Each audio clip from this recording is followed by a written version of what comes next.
So from now on, I'm going to take you through a very, very interesting, I will call it as parental technology, like software technology, parental technology. இதுவரையில் என்ன பார்த்தோம்? How to make a student a self-supervised student. சரி, அடுத்த சில வாரங்கள்ல இதெல்லாம் நம்ம try பண்ணி நம்ம குழந்தை வந்து கரெக்டாக எழுந்துடுறான், காலையில் நல்லா படிக்கிறான். அல்டிமேட்லி நம்ம எங்கே எடுத்துகிட்டு போக போகிறோன்றதுதான் முக்கியம். சாதாரணமாக ஒரு ஊரில் ஒரு நல்ல ஸ்டூடெண்ட் ஆக்க போகிறோமா, ஒரு ஸ்கூலில் நல்ல ஸ்டூடெண்ட் ஆக்க போகிறோமா, இல்லை ஒரு டிஸ்ட்ரிக்டில் நல்ல ஸ்டூடெண்ட் ஆக்க போகிறோமா, இல்லை ஒரு ஸ்டேட்டில் நல்ல ஸ்டூடெண்ட் ஆக்க போகிறோமா, இல்லை ஒரு நாட்டில் ஒரு நல்ல ஸ்டூடெண்ட் ஆக்க போகிறோமா, இல்லை உலகளாவிய ஒரு பரந்த உலகத்தில் whether our student should be the best. That is the agenda we are going to discuss. Now we talk about various people. வெளிநாடுகள்ல பில் கேட்ஸ், அப்புறம் வந்து லாட் ஆஃப் பீப்புள், அவங்கெல்லாம் வந்து காலேஜுக்கே போல, ஸ்கூல்ல ட்ராப் அவுட் ஆயிட்டாங்க, இருந்தாலும் பில்லியனர்ஸ் ஆயிட்டாங்க அப்படின்லாம் நம்ம சொல்றோம். ஆனா நம்ம நாட்டில் கைலாஷ் கட்கர், இந்த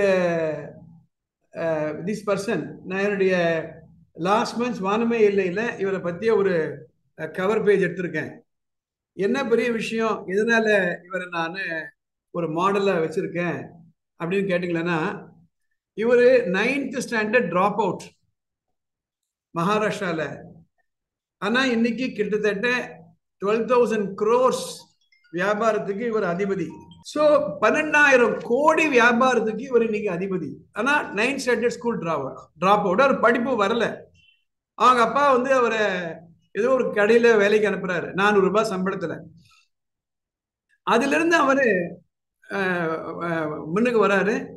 இன்னைக்கு குவிக் ஹீல் டெக்னாலஜி என்ற ஒரு சாஃப்ட்வேர் கம்பெனி, உங்களை எல்லாருக்குமே தெரியும்.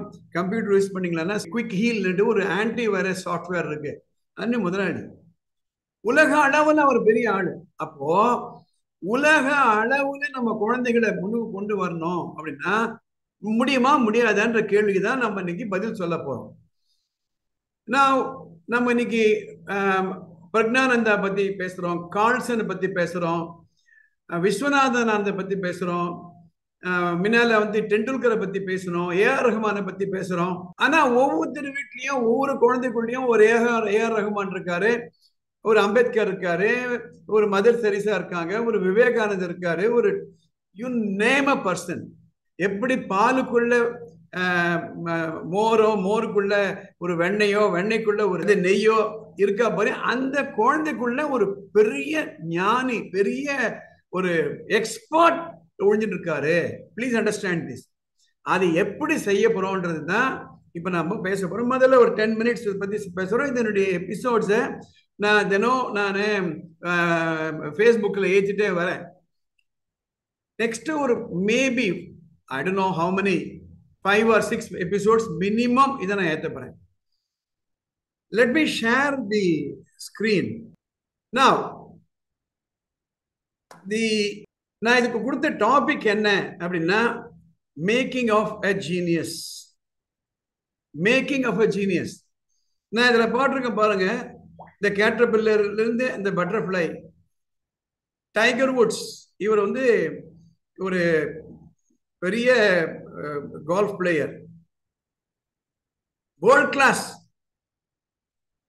இந்த கோல்டன் புத்தா பத்தி நான் ஒரு சின்ன கதை சொல்லிட்டு நான் தொடர போறோம். எல்லாம் நம்ம பண்ண போறது 15 நிமிஷத்துக்குள்ள. அப்புறம் கொஸ்டின் அண்ட் ஆன்சர் செஷன் இருக்கு. நெக்ஸ்ட் 5 எபிசோட்ஸ்ல விழாவரியா நம்ம டிஸ்கஸ் பண்ண போறோம். இந்த கோல்டன் புத்தா somewhere around 2015, நான் Radha madam we went to Bangkok, தாய்லாந்துல. அந்த கோல்டன் புத்தா டெம்பிள் ஒன்று இருக்குங்க. கோல்டன் புத்தா நேம் பேர் வந்து தானே, ஒரு 9 அடி வசரம், 13 டன் வெயிட், ஒரு தங்கத்தினாலான ஒரு புத்தர். தங்கம், that is, it is not gold plated, but it is made of complete வாத்து கொட்டின ஒரு ஒரு புத்த விக்கிரகம். என்ன பெரிய விஷயம் நீ கேட்பீங்க. 1956 வரையில அந்த அதே புத்தருடைய கோவில்ல ஒரு டம்ப் ரூம், அந்த டம்ப் ரூம்ல ஒரு ஒரு புத்தர் சிலை ஒன்று இருக்கு. அது கல்லிலான சிலை. அது யாரும் கண்டுக்கல. 1956ல அந்த ரோடை எக்ஸ்பேண்ட் பண்ணணும். they wanted to expand the road, and so in the dump room they had to vacate. அப்போ இந்த புத்தர் சிலையை 13 டன் இருக்கக்கூடிய சிலையை கிரேன் வச்சு தூக்குறாங்க. கிரேன் வச்சு தூக்கும் பொழுது அதுல ஏதோ ஒரு விரிசல் உழுது, ரொம்ப லேட் ஆயிடுது நைட்டு. அதை அப்படியே வச்சுட்டு மறுநாள் காலையில வரேன்னு போயிடுறாங்க. The chief priest, the Monk, அந்த டெம்பிளுடைய மாங்க் வந்து ராத்திரி எக்ஸாமின் பண்றாரு, எல்லாம் சரியா இருக்கான்னு பார்த்தா ஒரு விரிசல் விட்டுருக்கு. அதுல இருந்து பளபளன்னு ஏதோ ஒரு ஒரு ஒளி வருது. என்னதான் இருக்குன்னு பார்க்கலான்ட்டு அதை பிராண்டி பார்த்தாங்களன்னா அது உள்ள இந்த புத்தர், கோல்டன் புத்தா ஒழிந்திருந்தது. மறுநாள் காலையில் அதை ஃபுல்லா எடுக்கிறாங்க. எடுத்து பார்த்த உடனே அவங்க கல்லுன்னு நினைச்ச இந்த புத்தர் விக்கிரகம் ஃபுல் ஆஃப் கோல்டு. அதுல ஒரு சின்ன இன்ஸ்கிரிப்ஷன் இருந்தது. இந்த கல்லினால ஆன புத்தர் விக்கிரகத்தை பத்தி ஒரு history. several years ago, hundreds and hundreds years ago, இப்போ நம்ம பேங்காக் சொல்ற ஊர் தான் சயாம் இருந்தது. அது பக்கத்தில் பர்மா. எப்படி நம்ம நாட்டை பல வெளிநாட்டவர்கள் வந்து ஆக்கிரமித்தாங்களோ, சண்டை போட வந்தாங்களோ, Chinese, Pakistan and all that, அதே மாதிரி அந்த சயாம் நாட்டும் இந்த பர்மீஸ் அடிக்கடி சண்டை போட வருவாங்க. அவங்களுக்கு போர் வரப்போதுன்னு தெரிஞ்சு போச்சு அந்த சயாமீஸ் பீப்புளுக்கு. உடனே இந்த கோல்டன் புத்தா தான் அங்க இருந்தது ஏற்கனவே, அதை எடுத்துன்னு போயிட்டு போறாங்கன்னுட்டு அந்த கோல்டன் புத்தா மேல களிமண், அப்புறம் மார்டர் எல்லாம் போட்டு கல்லாட்டம் மாற்றி வளர வச்சு ஆழமா பள்ளம் தோண்டி அதுல பதிச்சிடுறாங்க. அப்புறம் மூடிடுறாங்க. அதுக்கப்புறம் பர்மீஸ் வர்றாங்க, சண்டை போடுறாங்க. இந்த புத்தர், கோல்டன் புத்தா இருந்ததோ அது இது மாதிரி மறைச்சதோ யாருக்குமே தெரியாத போயிடுது. பல ஆண்டுகளுக்கு பிறகு ஏதோ தற்செயலாக தோன்றுறாங்க. நம்ம தோன்றோம், வீடை தோண்டும் போது ஏதோ கிடைக்குது. அப்ப தோண்டும் போது இந்த கல்லுனால ஆன விக்கிரகம் கிடைக்குது. அதை தான் இன்ஸ்டால் பண்றாங்க.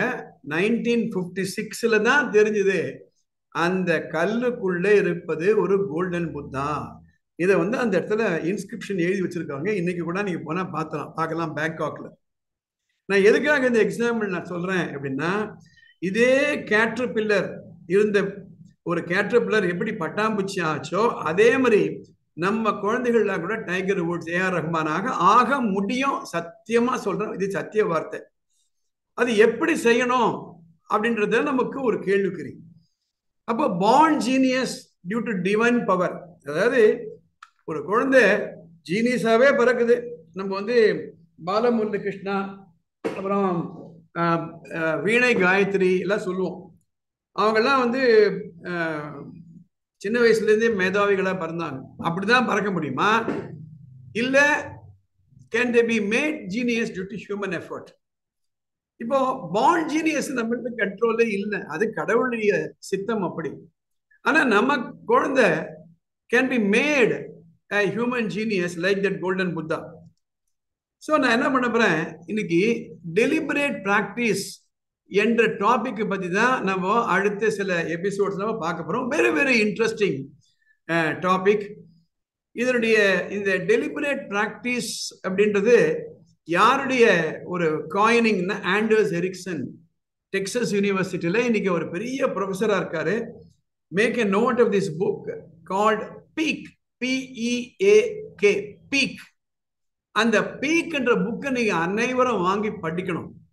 அப்போ உங்க வீட்டுல ஒரு குழந்தை இருக்கு, அந்த குழந்தையை எப்படி எக்ஸ்பர்ட் ஆக்க முடியும்? இல்ல நீங்களே ஒரு கம்பெனில வேலை பார்க்குறீங்க, இல்ல நீங்களே ஒரு சாஃப்ட்வேர் இன்ஜினியர், இல்ல நீங்களே ஒரு கார்பெண்டர், இல்ல நீங்களே ஒரு சிற்பி, இல்ல நீங்களே ஒரு பாடகர், you can also become world class. All that is required is follow the exciting presentation I'm going to make. We have another 8 minutes to go. அப்போ டெலிபரேட் பிராக்டிஸ் என்ன, நம்ம ஏதோ ஒரு விளைவை ஏற்படுத்தணும். அந்த விளைவு உலக அளவில் இருக்கக்கூடிய விளைவாக இருக்கணும். இப்ப நம்ம கிட்ட ஒரு கிரிக்கெட் பால் இருக்கு, அதே பால் தான் ஃபாஸ்ட் பவுலர்ஸ் இருக்கு. அந்த பாலை நம்மளால எவ்வளவு வேகமா போட முடியும்? என்ன ஒரு 20 கிலோமீட்டர், 30 கிலோமீட்டர், 40 கிலோமீட்டர், 50 கிலோமீட்டர் போட முடியும். ஆனா நீங்க 160 கிலோமீட்டர் per hour நீங்க போட்டீங்கன்னா you will find a place in IPL cricket. அதே மாதிரிதான் நமக்கு நம்மளோடு இன்னைக்கு இல்லாத எஸ்பி பாலசுப்ரமணியம் அவர்கள், அவர் உலக அளவுல சாதிச்சிருக்காரு. இன்னைக்கு ஏஆர் ரஹ்மான் உலக அளவுல சாதிச்சிருக்காங்க. இன்னைக்கு பிரக்ஞானந்தா உலக அளவு சாதித்துக் கொண்டே இருக்கிறார். PV சிந்து அவர்கள் சாதித்துக் கொண்டிருக்கிறார்கள். அப்பனா நீ வேர்ல்டு கிளாஸ் அவுட்கம் கொண்டு வந்தீங்கன்னா வேர்ல்ட் கிளாஸ் எக்ஸ்பர்ட் ஆகல. ரொம்ப ரொம்ப சிம்பிள். நீங்க வெறும் சமையலே எடுத்துக்கோங்க, வேர்ல்ட் கிளாஸ் ஷெஃபா நீங்க மாறலாம். Your outcome should be matching to world class. அதுக்குன்னு ஒரு ப்ராசஸ் இருக்குமா? அதுக்குன்னு ஒரு ப்ராசஸ். இப்ப சாதாரணமா தெருவில் கிரிக்கெட் விளையாடுறது வேற, ஒரு நல்ல கிளப்ல சேர்ந்து நல்ல கோச் மூலமா உலகமே எனக்கு கிரிக்கெட் தான், உலகமே எனக்கு செஸ் தான், உலகமே எனக்கு பாடல் தான், உலகமே எனக்கு கீபோர்ட் தான், அது டெடிகேட் பண்ணியாச்சு அப்படின்னா அந்த வேர்ல்டு கிளாஸ் எக்ஸலன்ஸை நம்மளால கொண்டு வர முடியும். I hope all of you are seeing the slide I'm showing. அதுக்குன்னு சில நாலேஜ் இருக்கு. இப்போ நான் இருக்கேன், எங்க வீட்டில் எங்க மேடம் இருக்காங்க, நாங்கள் 2 பேரும் செஸ் விளையாடுறோம், நான் ஜெயிச்சிடுறேன். அப்போ அந்த நாலேஜ் வச்சு நான் அவங்கள தான் நான் ஜெயிக்க முடியும். சப்போஸ் எங்க வீட்டில் எங்க சிஸ்டர் இருக்காங்க, எங்க பிரதர் இருக்காரு, எங்க சிஸ்டர்ஸ் ஹஸ்பண்ட் இருக்காங்க, ஒரு 4 பேரோட நான் சேர்ந்து நான் ஜெயிக்கணும் அப்படின்னா என் ஒய்ஃபோட செஸ் விளையாடு ஜெயிக்கிற நாலேஜ் விட அதிகமா இருக்கணும். சப்போஸ் இங்க இந்த தெருவில் இருக்கக்கூடிய எல்லாரும் விட நான் நல்லா செஸ் விளையாடணும் அப்படின்னா இன்னும் கொஞ்சம் நாலேஜ் எக்ஸ்பேண்ட் பண்ணிக்கணும். உலக அளவுல விளையாடணும்னா அதுக்காக நாலேஜ் நம்ம அக்வயர் பண்ணணும். ரொம்ப ரொம்ப சிம்பிளா எடுத்துட்டு போறேன். சரி, இந்த புக்கை பார்த்து கத்துக்கலாமா? நோ. இங்கதான் இந்த டெலிபரேட் பிராக்டிஸ்ன்றது ஒண்ணு வருது. Knowledge has to be made into skill. நான் பின்னால ஒரு எபிசோட்ல சொல்ல போறேன். இன்னைக்கு நம்ம எல்லாருடைய மனதிலையும் நீங்காத இடம் பிடித்து கொண்டிருக்கக்கூடிய அஸ்வின் ரவிச்சந்திரன், அவங்க ஃபேமிலி நல்லா எனக்கு தெரியும், அவங்க ஃபாதர் அண்ட் மதர் நல்லாவே தெரியும். அவங்க சொல்லியிருக்காங்க எப்படி the making of Ashwin Ravichandran பத்தி என்னோட பேசியிருக்காங்க. எப்படி ஒரு நாளைக்கு 40 நிமிஷம் கோச் வந்து சொல்லி கொடுப்பாங்க கிரிக்கெட் அவருக்கு. ஆனா எப்படி அவர் ஸ்கில்லா கன்வெர்ட் பண்ணாரு. அப்போ வேர்ல்டு கிளாஸ் நாலேஜ வேர்ல்டு கிளாஸ் ஸ்கில் ஆக்கி நம்ம செய்யக்கூடிய துறையில கொண்டு வந்தோம்னா அவுட்கம் வரும். அது வரலையா மறுபடியும் it is a continuous cycle. நான் எழுதி கொடுக்குறவங்க எல்லாருக்கும் உங்களால முடியும், உங்க குழந்தைகளால முடியும் to become a world class expert. நீங்க எந்த துறையில இருந்தாலும் சரி. So these episodes are not meant only for the children, it is meant for everybody. So development of an expertise comes down primarily to மீண்டும் சொல்றேன், practice, more practice. கிட்டத்தட்ட ஒரு 15 ஆண்டுகளுக்கு முன்பு வெங்கடேஷ் பாலாஜி வந்தார் எங்க பள்ளிக்கூடத்துக்கு. அவரை நாங்க எல்லாம் கேட்கிறோம், நீங்க அப்பதான் அவரு ரொம்ப பீக்கில் இருந்த காலம். அப்போ முஷ்ராஃப் அவர்கள் பாகிஸ்தான்ல அவருக்கு தனியா ஒரு லஞ்சே கொடுத்தாரு. அதுக்கு அடுத்த மாசம் எங்க பள்ளிக்கூடத்துக்கு வராரு. அவங்க பசங்க எல்லாம் கேட்கறாங்க, எப்படி சார் நீங்க இந்த அளவுக்கு வந்தீங்கன்னா? 3 note பண்ணிக்கோங்கன்றாரு. practice, more practice. So if you want to become a world class expert, practice, more practice. And it is not just any kind of practice, it is the right kind of practice. அதாவது எங்க தெருவில் நான் chess விளையாடி ஜெயிக்கணும் அப்படின்றது உண்டான practice போல பல மடங்கு இருக்கணும் எங்க ஊர்லயே நான் செஸ்ல சாம்பியன் ஆகணும்னு. அதை விட இன்னும் அதிகமா பிராக்டிஸ் பண்ணாதான் I can become the chess player, best player in the district. நான் அண்டர்லைன் பண்ணிருக்கேன், right kind of practice. Now all of us used to say well begun is half done சொல்லுவோம். முதல் கோணல் முற்றும் கோணல். So right kind of practice, அதாவது இந்த மாதிரி பிராக்டிஸ் பண்ணா நீ ஊர்லயே பெரிய செஸ் பிளேயரா வரலாம், இல்ல டான்சரா வரலாம், இல்ல கீபோர்ட் பிளேயரா வரலாம்.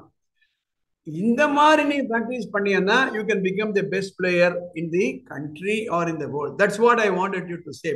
More accurately, it comes down to The right kind of practice. What is that right kind of practice is going to be the subject of our discussion in this. எனக்கு தெரிஞ்ச ஒருத்தர், நான் பேர் கூட சொல்லலாம், என்ன தப்பு இல்லை, ஏன்னா ரொம்ப நல்ல விஷயத்தை பத்தி பேசுறேன். உங்க எல்லாருக்குமே தெரியும் திருப்பூர் கிருஷ்ணன் அவர்கள், பெரிய ரைட்டர், பெரிய பேச்சாளர், அமுத சுரபியினுடைய எடிட்டர், வானமை எடிட்டர். அவரை கிட்டத்தட்ட எனக்கு 30 ஆண்டுகளாக தெரியும். அவருடைய ஒரு முக்கியமான ஒரு குணாதிசயம், அவரு காலையில 3 மணிக்கு எழுந்து அவருடைய 10 மணி நேரம் 3லேருந்து 7 மணி நேரம் எல்லா டைப்பிங்கும் முடிச்சிடுவாரு. அவர் எப்படி டைப் அடிப்பாருன்னா, கண்ணை கட்டிடுவாரு. ஆனா ஒரு கர்ச்சீஃபால கட்டிட்டு கிட்ட கிட்ட கிட்ட கிட்ட கிட்ட கிட்ட கிட்ட கிட்ட கிட்ட கிட்ட அடிப்பாரு. 10 நிமிஷம் அடிச்சுட்டு மறுபடியும் எடுத்து பார்த்தாங்கன்னா ஒரு மிஸ்டேக் இருக்காது. மறுபடியும் போட்டு பாரு, கிட்ட கிட்ட கிட்ட கிட்ட கிட்ட கிட்ட அடிப்பாரு. I used to be really stunned. அது எப்படி வருதுன்னா, they got not by looking at it, but next letter என்ன வருது, next letterனா anticipation. So the skill, the ability to look ahead while typing is learned by years of practice. கூடிய சீக்கிரத்துல நான் பிரக்ஞானந்தா அவர்களை பெற்றோர்களை போய் பார்க்க போறேன். I'm going to interview them, and if they give me the appointment, அந்த இன்டர்வியூ பண்ணி நம்ம ஜூம் மீட்டிங்ல நான் போட போறேன். So it is practice and more practice. In 1993, Anders Ericsson அவர் வந்து ஒரு பேப்பர் ஒன்று பப்ளிஷ் பண்றாரு, The Role of Deliberate Practice in Acquisition of Expert Performance. Now அந்த தீசிஸை நான் கிட்டத்தட்ட ஒரு 10 வாட்டி படிச்சிருப்பேன். அதை அப்படியே நான் டிஜிட்டல் பண்ணி தான் இப்போ நான் உங்கள்கிட்ட கொடுத்துட்டு வரேன். இந்த எபிசோட் நீங்க பாத்தீங்கன்னா, இந்த டெலிபரேட் பிராக்டிஸை பத்தி கிட்டத்தட்ட நான் ஒரு 18 வீடியோ செய்திருக்கேன் என்னுடைய ஏகலைவா சேனல்ல. அதுவும் நீங்க பார்க்கலாம். அந்த பீக் PEAK என்ற புக்கை நீங்க வாங்கி படிக்கலாம். அது ஆடியோ புக்காவும் இருக்கிறது. And then you have an amazing person in your house, your treasure, உங்க வீட்டு புதையல், உங்க குழந்தைகள் இருக்காங்க. You can make them what you want them to be. So I have another 10 minutes to go. ஆனால் சில கன்ஸ்ட்ரெயின்ட்ஸ் இருக்கத்தான் இருக்கும். இப்போ ஆசை இருக்கு தாசில் பண்ண, அதிர்ஷ்டம் இருக்கு மாடு மேய்க்க அப்படின்னு ரொம்ப நாளைக்கு முன்னாடி பெரியவங்க சொல்லுவாங்க வீட்டுல. ஆசை இருக்கு, நான் வந்து IPL விளையாடணும், ஆனா அதுக்குன்னு சில எக்ஸ்பென்சஸ் நம்ம மீட் பண்ணி ஆகணும். நாம வாங்குற பேட் ஒரு 500 ரூபாய்க்கு பேட் வாங்குறோம். அதே ஒரு IPL மேட்ச்ல விளையாடுறது 500 ரூபாய் பேட்ல விளையாட முடியாது. So yes, you have to spend money, you have to spend time, and you have to really practice. இப்ப நாம ஆசையா இருக்கு, ஆனா அந்த குழந்தைக்கு இஷ்டம் இல்லை அப்படின்னா you cannot make it. That is, if you want to become a Olympic lifter போகணும், இல்ல ஒரு மைக்கேல் ஃபெல்பாட்டம், ஒரு ஒலிம்பிக் கோல்டு மெடலிஸ்ட், அவர் 28 கோல்டு மெடல் வாங்கியிருக்காரு ஸ்விம்மிங்ல. அந்த மாதிரி பிராக்டிஸ் பண்ணணும். இது ரெண்டும் இருந்தது அப்படின்னா முடியும். இது பெரிய விஷயமே இல்லை. அதாவது ஒலிம்பிக்ல போய் விளையாடுறது, விம்பிள்டன்ல போய் விளையாடுறது எப்போ முடியும்னா, இதுக்காகவே நான் என் குழந்தைய நான் டெலிபரேட்டா நான் வளர்க்கிறேன். இல்ல I want to become a world class doctor, that's also possible. If you want to become a world class doctor, you need to have the world class operation theater and facilities like that. That is what we are going to discuss in the episodes to come. So Anders Ericsson என்ன பண்றாரு, போயிட்டு experts எல்லாம் பார்க்கறாரு. Great violinist, pianist, great leaders, scientists, Nobel laureates, Olympic champions, Wimbledon players. ஒரு சின்ன சென்டென்ஸ்ல முடிக்கிறாரு, improvement was related in a monotonic fashion to the amount of practice time put in. This is what Ashwin Ravichandran's parents also told me. In fact, several years ago, when Vishwanathan Anand got the first championship, world championship, I went and interviewed him. I know his parents, of course, unfortunately, they are no more. Both Shushila Vishwanathan and Mr. Vishwanathan. அவரு interview பண்ணும்போது அவர் சொல்றாரு, ஒரு நாளைக்கு 14 மணி நேரம் நான் practice பண்ணுவேன். 14 மணி நேரம் chess விளையாடினாரா? இல்ல. அவர் என்னென்னலாம் பண்ணாரு, அவங்க பேரண்ட்ஸ் அவங்களை எப்படிலாம் வளர்த்தாங்க, இன்றைக்கு உலக அளவில் சாதித்துக் கொண்டிருக்கக்கூடிய பிரக்னானந்தா எவ்வளவு மணி நேரம் உழைக்கிறாரு, எப்படி உழைக்கிறாரு, எப்படி அஸ்வின் ரவிச்சந்திரன் இன்றைக்கு அவர் எப்படி பிராக்டிஸ் பண்றாரு, இதெல்லாம் தெரிஞ்சுக்க நீங்க ஆசிரியா இருந்தீங்களானால் அடுத்து சில எபிசோட்ல தொடர்ந்து பாருங்க. இந்த episodes I am dedicating to all those parents, all those children who are restless today. ஏன்னா செஸ் பார்க்கும்போதே என்ன தோன்றுது எல்லாருக்கும், என் குழந்தையும் இப்படி வரணும். ரைட். ஏஆர் ரஹ்மானுடைய இது போகும்போது 30,000-40,000 1 lakh பீப்புள் அட்டன் பண்றாங்க. நம்ம இளையராஜா எடுத்துக்கோங்க. அது மாதிரி என் குழந்தை வரணும். உங்க குழந்தையில என்ன டேலண்ட் இருக்குன்னு குறித்து வைத்துக் கொள்ளுங்கள். உங்க ஆசையை எப்படி கொண்டு வர முடியும்ன்றதை பத்தி தான் நம்ம அடுத்த சில எபிசோட்ல நம்ம பார்க்க போறோம். இன்னைய தேதிக்கு இந்த ஸ்லைடோட நான் நிறுத்துறேன். ஏன்னா you may have some doubt, ask me. It is 6 minutes to go for 9 o'clock. Let me stop sharing now. So now the floor is open for discussion. Anybody can raise any question. Yes, ma. Sir, எல்லாமே தெளிவா புரிஞ்சுதுங்க sir. அந்த லாஸ்டா சொல்லிருந்தீங்க improvement was related in a monotonic patient. ஆமா, மோனோட்டனிக்னா மோனோட்டனஸா இருக்குப்பா என் வேலைன்றான்ல, அதுதான் மோனோட்டனஸா இருக்குப்பா வேலை. சார் பேசுறது மோனோட்டனஸா இருக்கு நீங்க நினைப்பீங்க, அதுதான் மோனோட்டனஸ். போர் அடிக்குது. எத்தனை நாளைக்கு காலையிலே அதே கிச்சன், அதே அரிசி, அதே கண்மூடி திறக்கிற வரைக்கும் ஒரு வாரம் ஓடிடுது. மோனோட்டனஸ். ஒரு வயலின் வாசிக்கிறவரு, ஒரு பெரிய நீச்சல் வீரர்னா பல மணி நேரம் அப்படியே பிராக்டிஸ் பண்ணிட்டே இருப்பாங்க. அதை மனமும் வந்து நம்ம ஏத்துக்கணும். அதான் மோனோட்டனஸ். போர் அடிக்காம, போர் அடிக்குது ஆனா செஞ்சாகணும், அதான் மோனோட்டனஸ். மோனோட்டோன்ல இருந்து monotonous. Anybody? Thank you, sir. Yes, thank you. Skill is in the meantime, anybody can raise. In the meantime, I'll keep you busy. Skill பாத்தீங்களா, I'm not very used to this Zoom meetingல. எனக்கு அவ்வளவு பழக்கம் கிடையாது. இப்பதான் I'm learning. 4 நாளைக்கு முன்னால இருந்ததை விட இன்னைக்கு கொஞ்சம் சொதப்பாம இதை பண்றேன் நான். அப்படிதான் வரும். For example, there are people who have about 300-400 members participating in a Zoom meeting. ஒரு வேர்ல்ட் கிளாஸ் சேர்மன் இருக்காரு, உலக அளவில் அவங்க கம்பெனிஸ் இருக்குன்னா 300 பேர் இருப்பாங்க இந்த Zoom meetingல. You should know how to use it, right? So it's only by constant practice, continuous practice. Anybody else have any question? Yes, Mr. Kannan. Sir, one more அந்த repeat பண்ண முடியுமா சார்? அந்த delivery practice சொன்னீங்க, outcome, knowledge, process, skill. அது எந்த cycle எப்படி start பண்ணி எப்படி வரும்? கொஞ்சம் ஒரு நோட் பண்ணுங்க சார். ஓகே, I need கொஞ்சம் கிளாரிட்டி கொஞ்சம் தேவைப்படுது. I need to share it now again. So outcome அப்படின்றது விளைவு. நான் காஃபி போடுறேன், நல்ல காஃபி இருக்குன்னா அதான் விளைவு. காஃபில சக்கரை இல்ல பால் குறைவா குத்திட்டேன், எல்லாம் இல்ல, அவுட்கம்.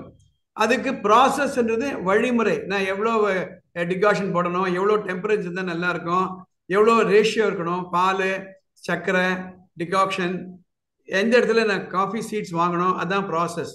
அதுக்கு நாலேஜ். நல்லா காஃபி போறவங்கள போய் கேட்கணும், உங்க வீட்டு காஃபி எப்படி நல்லா இருக்கு, அவங்க சொல்லுவாங்க. சொல்லி காதல வாங்கினா போறாது. வீட்டில் வந்து நம்ம அந்த ஸ்கில்ல நம்ம கத்துக்கணும். கத்துக்கிட்டு இந்த அவுட்கம் நல்லா வருதான்னு பாங்க. நேற்றுக்கு இன்னைக்கு நல்ல காஃபி வந்திருக்கா, வரலன்னா மறுபடியும் போய் கேட்கணும், மறுபடியும் நம்ம ட்ரை பண்ணணும் மறுபடியும். So this is called the process, outcome, knowledge and skill. Have you understood, sir? Sure, sir. Thank you, sir. Thank you. And good example. Yes, thank you. Yes, ma. Sir, just now I saw the books in Amazon to buy the book Peak. It's given us Secrets from the New Science of Expertise. Correct. One book is there. Same book. For fans of atomic habits, No, one book that's is not the there, thing. Pete. I will paste the cover page of the book in my WhatsApp group. Okay. Cover page and link na share பண்றேன். Okay, sir. Yeah. Okay, sir. Yeah. Thank you, sir. Thank you. That's 9 o'clock. I will wait for one more minute if somebody has any question. If there is no question, I take it that I have communicated what I wanted to communicate. And I look forward to meeting you. வரப்போற எபிசோட்ல ப்ராக்டிக்கலா எடுத்துட்டு போறேன். ஒரு நாளைக்கு எவ்வளவு மணி நேரம், எப்படி படிக்கணும், என்ன செய்யணும், எந்த pitfalls to be avoided, what is the encouragement to be shown. That is what we are going to discuss. Have a great evening. All the best. Thank you very much. Best wishes.